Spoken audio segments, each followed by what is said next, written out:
కోరుకుంటున్నాం. ప్రార్థన చేసుకుందాం. చిన్నది ప్రార్థన చేసుకొని దేవుని యొక్క మాటలకు వెళ్దాం. పరిశుద్ధమైన మా తండ్రి, వందనాలు స్తోత్రాలు చెల్లించుకుంటూ సమయాన్ని సమర్పించుకుంటున్నాం. ఇదిగో నాయన, వచ్చినటువంటి మా ప్రియులందరినీ నీ భక్తులను ఆశీర్వదించమని ప్రార్థిస్తున్నాం. ఈ లైవ్ లో చూస్తున్నటువంటి బిడ్డలు ఎంతమంది ఉన్నారో ప్రభావ, వారి గృహాలతో సహా దీవించమని ప్రార్థిస్తున్నాం. వారి గృహంలో వారి బిడ్డలను, వారి యొక్క సమస్తమైనటువంటి ఆయన నీ యొక్క కృపలతో వారిని దీవించి బలపరిచి నడిపించుకోమని ప్రార్థిస్తున్నాం. ఆశలను తండ్రి తీర్చగలిగినటువంటి శక్తి గల దేవుడు, తృప్తి పరచగల దేవుడు కనుక ప్రభా, ఇదిగో నాయన తలలో ఉంచినటువంటి నీ బిడ్డలందరినీ కూడా నీ యొక్క పాదముల దగ్గర పెట్టుకుని ఉండగా బిడ్డలకు ఎంతో ఆరోగ్యము, సంతోషము, ఎంతో నీ యందు తండ్రి మరి పరిమళ సువాసన కలిగినటువంటి మంచి తండ్రి సంతోషాన్ని అనుగ్రహిస్తూ మీరే ఘనత పొందుకోమని ప్రార్థిస్తున్నాం. చదవబడినటువంటి మాటల్లో ప్రభా, నాకైతే మాట్లాడడం రాదు, కానీ మీ యొక్క ఆదరణకర్తతో మీరే మాకందరికీ కూడా హృదయంలో ఆత్మీయాహారంతో నింపి మీరే ఘనత పొందుకోమని యేసు పరిశుద్ధ నామములో మెరి వేడుకుంటూ ప్రార్థిస్తున్నాం తండ్రి. మంచిది. ప్రేమైనటువంటి దేవుని బిడ్డలారా, మరి ఎక్కువ సందేశము చెప్పడం కాదు కానీ, ఎక్కువ వర్తమానం చెప్పడం కాదు కానీ, ఇక్కడ కొన్ని చదవబడినటువంటి జ్ఞాన భాగాల్లో ఉత్తర ప్రత్యుత్తరాల్లో కొన్ని ముఖ్యమైన మాటలు చెప్పుకొని త్వరగా ముగించుకుందాం. మరి ప్రతి గృహము వారు కూడా చాలా చక్కగా పెట్టుకుంటున్నారు. గృహము కొరకు ప్రార్థన చేయించుకుంటున్నారు. చాలా సంతోషం. చేసినటువంటి ప్రార్థన వృధా పోదు గనుక మీరందరూ కూడా చాలా చక్కగా దేవునితో మాట్లాడగలిగినటువంటి శక్తి మీ అందరిలో ఉంది. గనుక ప్రియమైనటువంటి దేవుని బిడ్డలారా, ఎప్పుడు కూడా మాలో ఏంటి లేదులే అని ఎప్పుడూ అనుకోకండి. ప్రతి ఒక్కరు ఆలయంలో అడుగుపెట్టినటువంటి ప్రతి ఒక్కరూ కూడా దేవుని శక్తితో నింపబడుతురు కాక. దేవునికి స్తోత్రం. ఇక్కడ మనం చదువుకుంటున్నటువంటి మరి ఈ యొక్క మాటలు ఉత్తర ప్రత్యుత్తరాల్లో మనం చూసుకున్నట్లయితే, యెహోవా నీ గుడారములో అతిథిగా ఉండదగిన వాడెవడు. ఈ మాట మనకు హృదయములలో చొచ్చుకొని పోవాలి. దేవా నీ గుడారం అంటే దేవుని యొక్క ఆలయంలో అతిథిగా ప్రేమింపబడినటువంటి వారిగా. ఇప్పుడు చూడండి, మన సంస్థ అధికారులు ఉన్నారు. మన సంస్థ అధికారుల దగ్గరికి మేము మీటింగులకి వీటికి వెళ్ళేటప్పుడు వాళ్ళ దగ్గర కాస్త మర్యాదగా ఉంటాం. వారు మాకు హెచ్చరిస్తారు, మర్యాదగా ఉంటాం. చాలా చక్కగా నీట్గా వారి మాటలు వింటూ ఆ మాటలను మా హృదయంలో భద్రపరుచుకుంటూ మరి ఎంతో చక్కగా మాటలు ఎటువంటి చుట్టలకుంటా జాగ్రత్తగా అన్ని మాటలు కూడా పట్టించుకొని వింటాం కనుక అధికారులు మమ్మల్ని ప్రేమిస్తూ ఉంటారు. అటువంటి విధంగా అధికారులే మనల్ని ప్రేమిస్తున్నటువంటి స్వభావం చూపించినటువంటి వారిగా ఉండేటప్పుడు దేవుని మాటలు వినగలిగినటువంటి మనకందరికీ కూడా, నాతో సహా మనకందరికీ కూడా దేవుడు ఎంత ప్రేమ చూపెడతాడండి. మనం వచ్చినటువంటి ఉద్దేశాలు కూడా నెరవేరుస్తాడు. మనం చేసినటువంటి పనుల్లో సహాయం చేస్తాడు. మనకు తోడుగా ఉంటాడు. మనకు శక్తిని ఇస్తాడు. మన చుట్టూ కూడా దూతల సమూహంతో మనల్ని నడిపిస్తాడు. దేవునికి స్తోత్రం. మరి వస్తున్నటువంటి వారు కూడా మాటలు వింటూ కూర్చొని నిశ్శబ్దంగాను ప్రేమైనటువంటి దేవుని బిడ్డలారా గమనించండి.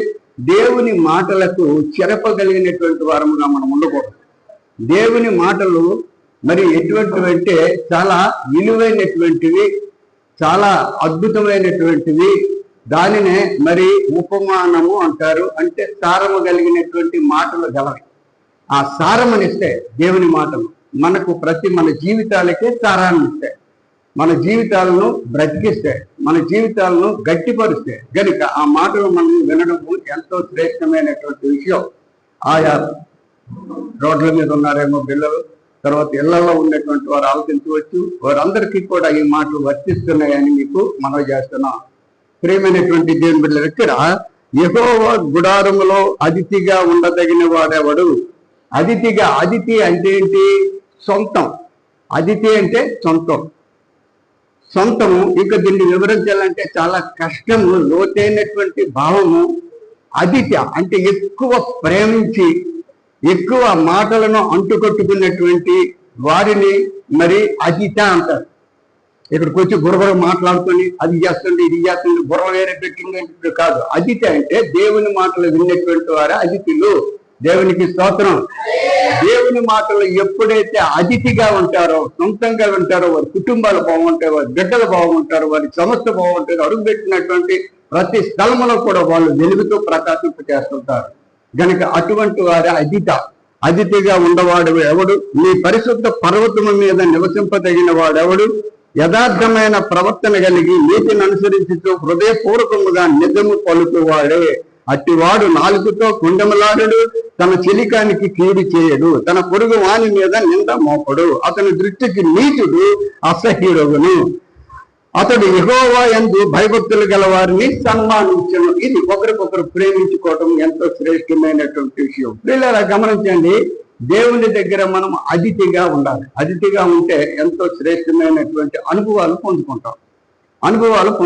పెద్ద పెద్ద సభల్లోకి వెళ్తున్నాం. సభల్లోకి వెళ్ళి నేను మాట్లాడేటప్పుడు నేను భయం వేస్తాను. నాకు భయం వేసేటప్పుడు దేవుడు సహాయం అడుగుతాను కనుక ఇలాంటి ఆలయాలు ఆరాధనలు చిన్నవి ఎన్నో నడిపిస్తూ ఉంటాను కనుక ఆ పెద్ద కూటమిలో కూడా పెద్ద జనాల్లో కూడా భయం లేకుండా మాట్లాడగలుగుతాను. కారణం ఏంటంటే దేవుడు అటువంటి విధంగా ఆయన పై దృష్టిని ఇచ్చినట్టు వారిని ధైర్యపరుస్తాడు, నడిపిస్తాడు. దేవుని స్తోత్రం. ప్రతిదానికి మనము ఏం చేస్తామంటే భయపడిపోతూ ఉంటాం. పిల్లలు ఇక్కడ చూడండి, చాలా విలువైనటువంటి మాట. 16వ అధ్యాయము 4వ వచనంలో చూసినట్లయితే, యెహోవాను అంటే దేవుని విడిచి వేరొకని అనుసరించు వారికి శ్రమలు విస్తరించును. గమనించారా? ఇక్కడ మరి అద్భుతమైనటువంటి దేవుని విడిచి వేరొకని అనుసరించే వారికి ఏమవుతాయండి? శ్రమలు. మరి ఈ మాట బోధిస్తే చాలా లేట్ అవుతుంది. వేరొకని అనుసరించితే మనము దేవునిలో ఉన్నటువంటి వారము దేవునిలోనే ఉన్నట్టు ఉండాలి. అప్పుడు నీకు దేవుడు మంచి శక్తిని ఇస్తాడు, మంచి అద్భుతమైనటువంటి ఆనందాన్ని ఇస్తాడు. కనుక ప్రియమైనటువంటి దేవుని బిడ్డలారా గమనించండి, దేవుడు ఎంతో అద్భుతమైనటువంటి దేవుడు. కనుక 11వ వచనం చూద్దాం. 16, 11వ వచనంలో చూసినట్లయితే, జీవ మార్గమును నీవు నాకు తెలియజేసేదవు, నీ సన్నిధిని ఏముందండి? సంపూర్ణ సంతోషము గలదు. దేవునికి స్తోత్రం. వచ్చినటువంటి మనకందరికీ కూడా దేవుని సన్నిధానంలో అడుగు పెడితే చాలు, సంపూర్ణ సంతోషము దేవుడిస్తాడు. సన్నిధానంలో అడుగుపెట్టి ప్రతి స్త్రీ, పురుషుడు, చిన్న బిడ్డలు, పెద్ద బిడ్డలకి కూడా ఆయన ఆదరిస్తాడు. పిల్లల గమనించండి, రోడ్డు మీద ఉంటాం మనము, వేరే వేరే ఇళ్లలో ఉన్నటువంటి మనమే ఎవరో ఒకలాగా మనం ప్రేమిస్తున్నటువంటి బిడ్డ కానీ, లేదంటే మనం ప్రేమిస్తున్నటువంటి బిడ్డ కానీ అలాగైతే వాళ్ళు మనకు తీసి మన దగ్గరికి వచ్చినా, లేకుంటే మనకేదో ప్రేమగా తీసినా మనం ఎంతో సంతోషిస్తాం. అబ్బా ఎంత చక్కగా మనల్ని ఆకర్షిస్తున్నాడు, లేకుంటే ఆకర్షిస్తుంది, ఎంత మంచి బిడ్డ అని మనం ఎంతో సంతోషిస్తాం. అదే విధముగా దేవుని ఆలయంలో అడుగు పెట్టినటువంటి ప్రతి ఒక్క కుమార్తెకి, చిన్న బిడ్డలకు, పెద్దలకు, సమస్తమైనటువంటి వారికి కూడా దేవుడు కూడా అంతకంటే ఎక్కువ చూస్తాడండి. అంతకంటే ఎక్కువ చూస్తాడు, ఎక్కువ ప్రేమిస్తాడు. నీ శరీరాల్లో ఏమున్నాయో నీకు తెలుసు, నీ ఆత్మలలో ఏం ఆలోచిస్తున్నారో తెలుసు, నీ యొక్క తలలో ఏ ఆలోచనలు ఉన్నాయో నీకు తెలుసు. ఆ తల ఆలోచన తీసేసి హృదయ ఆలోచన ఏమేమున్నాయో, శరీరంలో మరి ఎటువంటి పరిస్థితుల్లో బలహీనతలున్నా, శరీరాల్లో ఎటువంటి భయంకరమైనటువంటి పరిస్థితులు ఉన్నా, ఏమున్నా సరే ఆయన తీసివేయగలిగినటువంటి దేవుడు మన దేవుడు.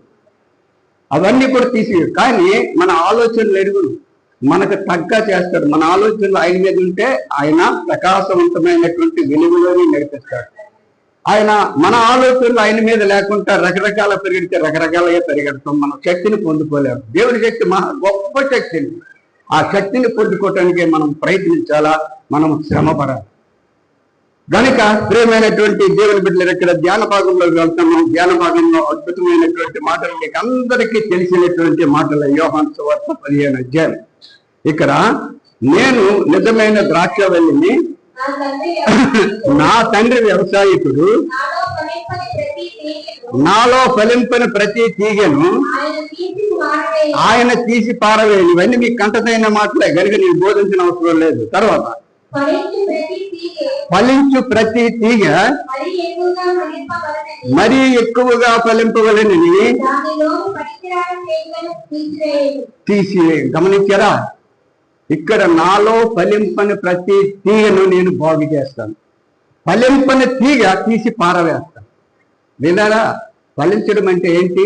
దేవుని మాటలు వినటం. దేవుని మాటలు విని వాటిని మన హృదయంలో అన్వయించుకుంటే దేవుడు అద్దుకుంటాడు. దేవునికి స్తోత్రం.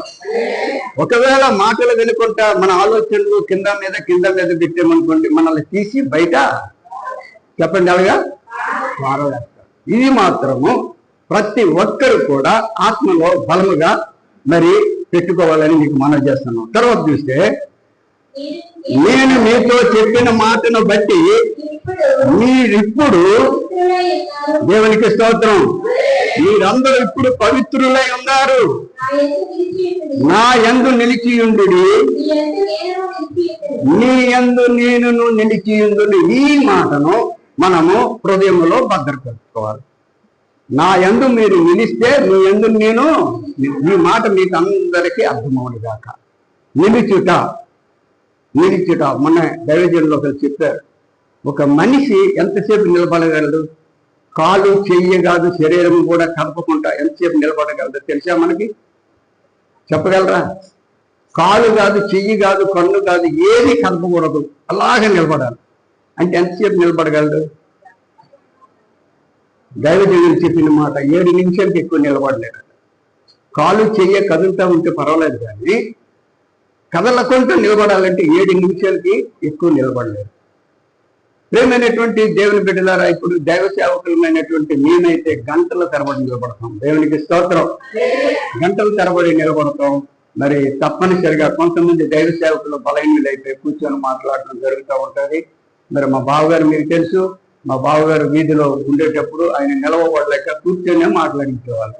కనుక కొంతమంది వయసు తర్వాత మరి అటువంటి పరిస్థితులు ఏర్పడబడవచ్చేమో, కానీ ఇంచుమించు దైవ సేవకులు అందరూ కూడా నిలబడే మాట్లాడతారు. మరి ఒకసారి చూడండి, మనకి ఏదైనా అవసరం వచ్చి ఒక ఆఫీస్ దగ్గరికి వెళ్ళామనుకోండి, ఎంఆర్ఓ ఆఫీస్కో, కలెక్టర్ ఆఫీస్కో, లేకుంటే ఎక్కడికి వెళ్తే మనం ఏం చేస్తామండి? కూర్చుంటామా, నిలబడతామా? ఎందుకు? మన అవసరం తీరిన దాకా కూడా మనం నిలబడి అక్కడ ఉంటాం. ఒకసారి మా అక్కగారు, మా భర్త అంటే మా బావగారు చనిపోయిన తర్వాత అక్కగారిని పెన్షన్ రాయించడానికి విశాఖపట్నం కలెక్టర్ ఆఫీస్కి తీసుకువెళ్ళాం. మా చిన్నన్నయ్య ఉన్నారు, మా చిన్నన్నయ్య, నేను, మా అక్కలు అందరం వెళ్ళాం. ఆయన తాలూకా మరి జీతంలో పెన్షన్ రాయించడానికి వెళ్ళేటప్పుడు ఉదయం వెళ్ళాం.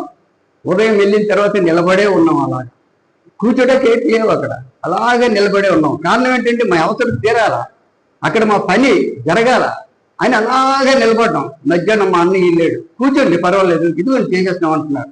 సరే 3 అయిపోయింది, కూర్చోండి పర్వాలేదు, ఇదిగోండి చేసేస్తాం అన్నారు. 5 అయిపోయింది, కూర్చోండి చేసేస్తాం. కూర్చోడికేటి లేవు. మా అన్నయ్య కోపం వచ్చింది, ఏటయ్యా మీరు కూర్చోండి అంటారు, ఇక్కడ కుర్చీలు ఏమీ లేవు, మమ్మల్ని కూర్చోమంటున్నారు, మమ్మల్ని చాలా శ్రమ పడుతున్నారని చివరికి మా అన్నయ్య కలబడిపోయి ఏదో ఒకలాగా వాళ్ళు కనికరించి ఆ కార్యక్రమాన్ని 6 గంటలు చేసి ఇచ్చిన తర్వాత సంతోషంగా ఇంటికి వెళ్తాం. దేవుని స్తోత్రం. ప్రియమైనటువంటి దేవుని బిడ్డలకు కొన్ని అవసరతల మూలంగా నిలబడతాం. ఆ రోజుల్లో మరి ఎక్కడికి వెళ్ళినా సరే మనము మర్యాదకి చాలాసేపు నిలబడేవాళ్ళం. ఎవరి దగ్గర? మనుషుల దగ్గర, ఆఫీసుల దగ్గర, కలెక్టర్ల దగ్గర, ఎంఆర్ఓల దగ్గర, ఇంచుమించు మనకంట కొద్దిగా పై అధికారుల దగ్గర మనం వెళ్ళి నిలబడమా? మన పని జరగాలంటే నిలవబడాలి. చాలా మంది మరి పరిస్థితులు ఎలా ఉంటాయంటే నిలవబడలేక కొందరు వెళ్ళిపోతూ ఉంటారు, వాళ్ళ పని ఫెయిల్ అయిపోతూ ఉంటారు. నిలవబడలేక వెళ్ళిపోయిన పని ఏమవుతుంది? ఫెయిల్ అయిపోతుంది. ఓపికగా అలాగుంటే ఆ పని తప్పకుండా జరుగుతుంది. నా అనుభవం, మీ అనుభవాలు కూడా ఉన్నాయి. ఓపికగా నిలబడాలి. ఓపికగా నిలబడేటప్పుడు తప్పనిసరిగా పని జరిగి తీరుతుంది. కనుక ప్రియమైనటువంటి దేవుని బిడ్డల దగ్గర మనం గమనించవలసినటువంటి విషయం ఏంటంటే, మనుషుల దగ్గర, కలెక్టర్ల దగ్గర, ఆఫీసుల దగ్గర ఎక్కడో నిలబడతాం గంటల తరబడి మన అవసరాలు తీర్చుకోవడం. కానీ దేవుని దగ్గర మనం నిలవబడాలా లేదా? అందుకని ఆయన చెప్తాను, నా యందు మీరు, నీ యందు నేను నిలిచి ఉన్న ఎడల మీకు ఏది కావాలో అడగండి, నేను ఇస్తాను. దేవునికి స్తోత్రం. మీరు ఏది కావాలో నేను ఇస్తాను.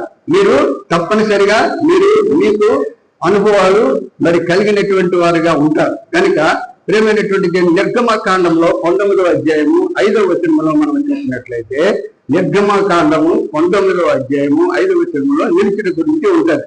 కాగా మీరు నా మాట శ్రద్ధగా విని, అమ్మ మరోసారి ఉన్నది.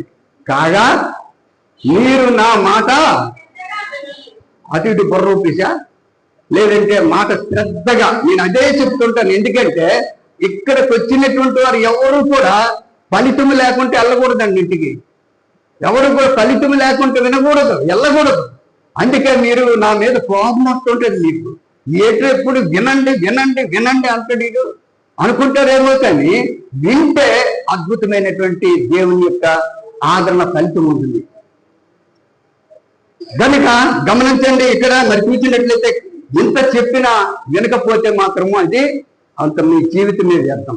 ఇక్కడ ఏమన్నది ఆయన, కాగా మీరు నా మాట శ్రద్ధగా విని నా నిబంధనను అనుసరించి నడిచిన ఎడల మీరు సమస్త దేశ జనులలో నాకు స్వకీయ సంపాద్యమగుదురు. దేవునికి స్తోత్రం. సమస్త దేశములలో స్వకీయ అంటే నేను సొంతంగా సంపాదించుకుని ఒక నిధి, ఆస్తిపరులుగా మీరు జీవిస్తారు. మీరే నాకు ఆస్తి. దేవునికి మనం ఆస్తి అనేటప్పుడు దేవుని దగ్గర మనము ఆయన రెక్కల చాటును ఉండేటప్పుడు మనకి ఏమైనా కొదువు ఉంటుందా? కొదువా?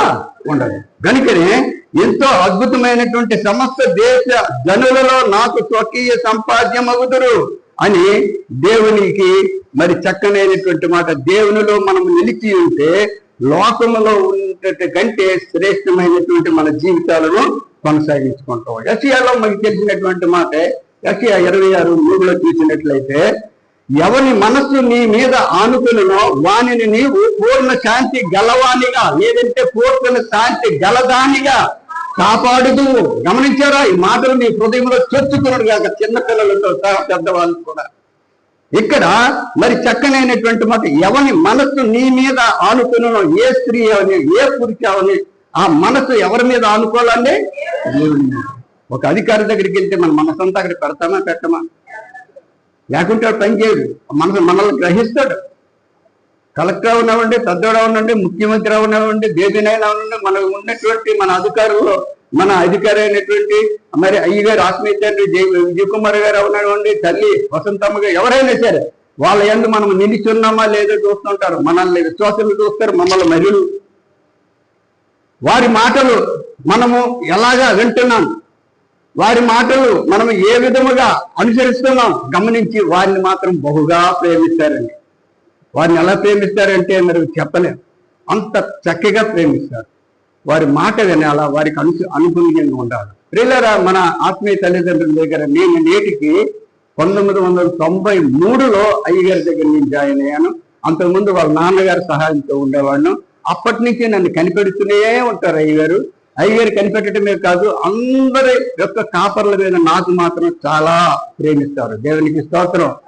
మీకందరికీ తెలిసినటువంటి విషయం, నన్ను బహుగా ప్రేమిస్తారు.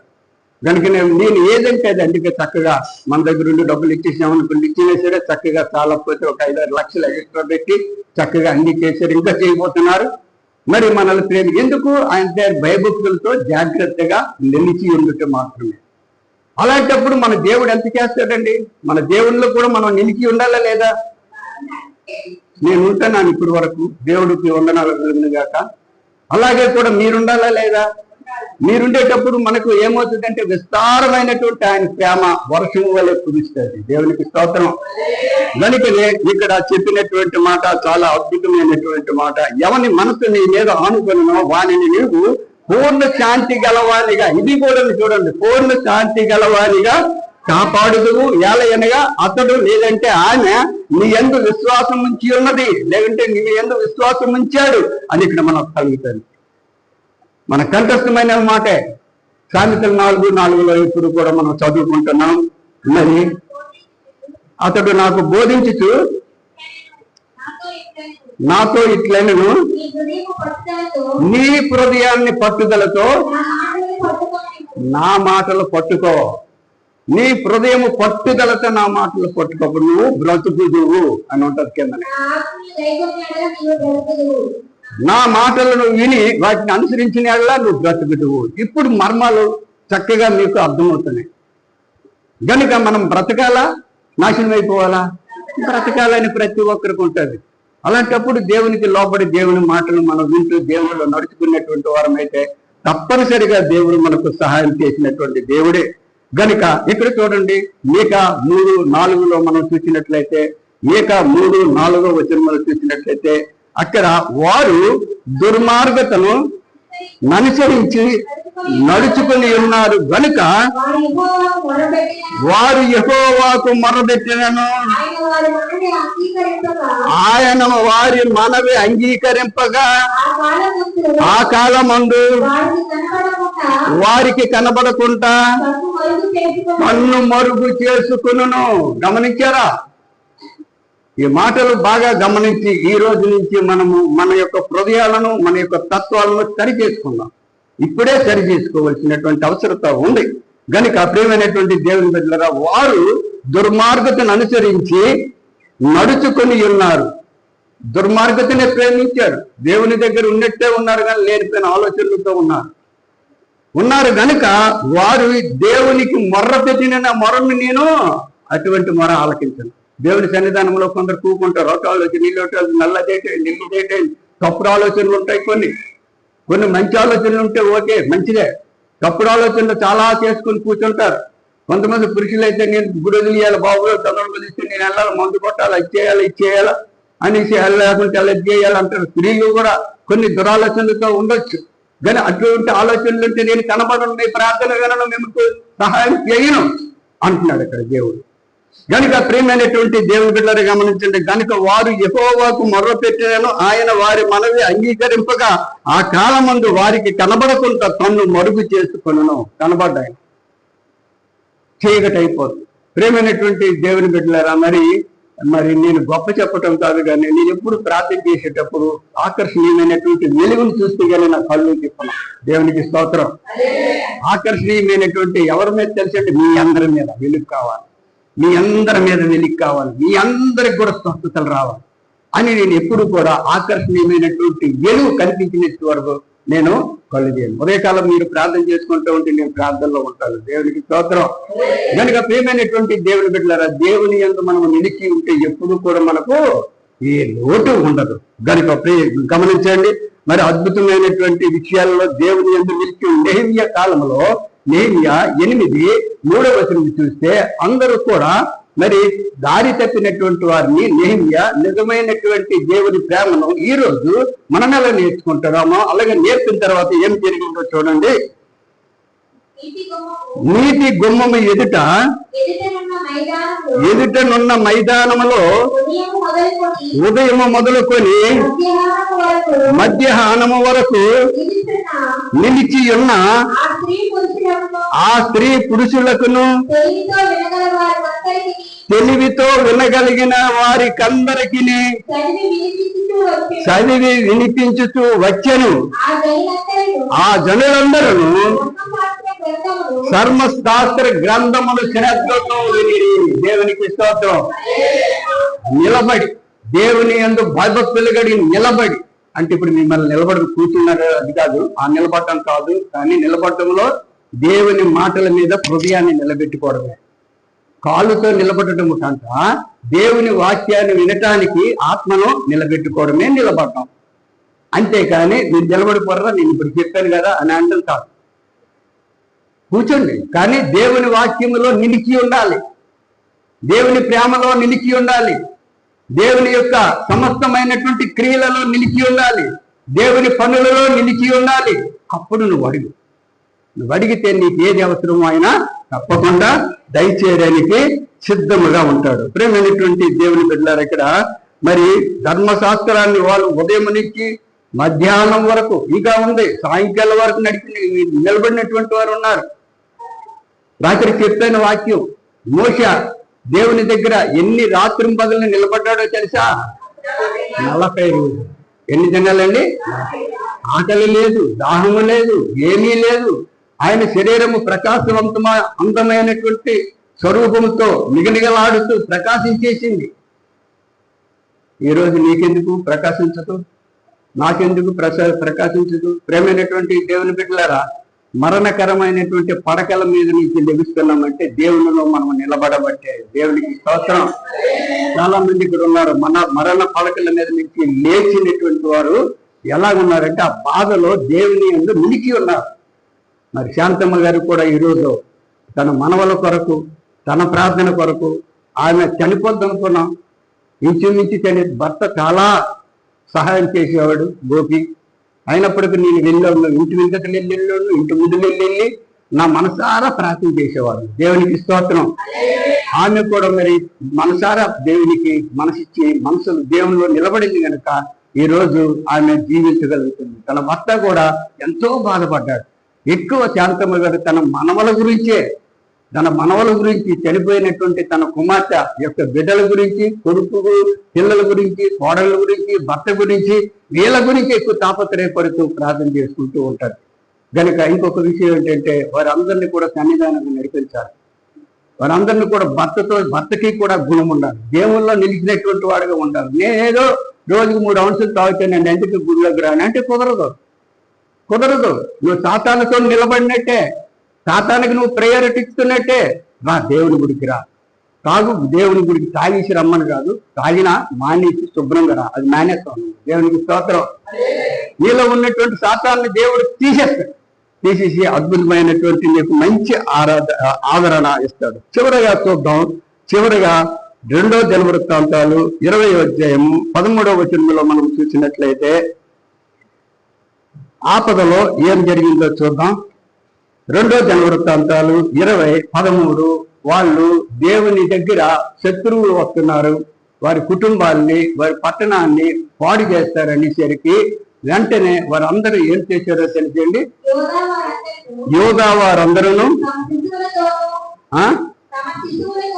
తమ శిష్యులతో, తన భర్తలతో, తమ కుటుంబములతో, తన అన్నదమ్ములతో, సమస్తమైనటువంటి కుటుంబములతో, పిల్లలతోనూ యెహోవా సన్నిధిని నిలవబడిరి. దేవునికి స్తోత్రం. శత్రువులు వస్తున్నారు. శత్రువులు అందరూ కూడా నాశనం చేసేస్తారు అనేసరికి అక్కడ యెహోషాపాతుతో సహా దేవుని సన్నిధానంలో నిలబడ్డారు. చాలా సమయాలని నిలబడి దేవునికి మొర్రబెట్టుకున్నటువంటి పరిస్థితిలో ఏమైందో తెలుసండి. దేవుడు వారికి ఎక్కువ ధైర్యాన్ని ఇచ్చి భరోసా ఇచ్చాడు, హామీ ఇచ్చాడు. ఇదిగో మీరు భయపడకండి, యుద్ధం మీరు చేయనక్కర్లేదు. యుద్ధం చేసినటువంటి వారు ఎవరండి? యెహోవాయే. ఆయన యుద్ధం చేస్తాడు అని ప్రవక్త అయినటువంటి యెషయా వారికి ప్రవచించడం జరిగింది. వాళ్ళందరూ కూడా కర్రలు, కత్తులు, బొట్లు అనుబొట్టుకుని వచ్చేసరికి వాళ్ళని ఒక్క రాత్రిలోనే దేవుని యొక్క దూతలు 85,000 మందిని హతం చేసే. దేవుని స్తోత్రం. ఈ రోజు నీ మీద శత్రువులు మన కోపం రావద్దు. మనం ఏం చేయాలా? ఆయన మీద భారం వేసుకోవాలి. నా అనుభవ ప్రకారం చెప్తున్నాను. ఆయన మీద భారం వేసుకుంటే ఆయన చూసుకుంటాడు ఆయనను. కనుక ప్రియమైనటువంటి దేవుని బిడ్డలారా,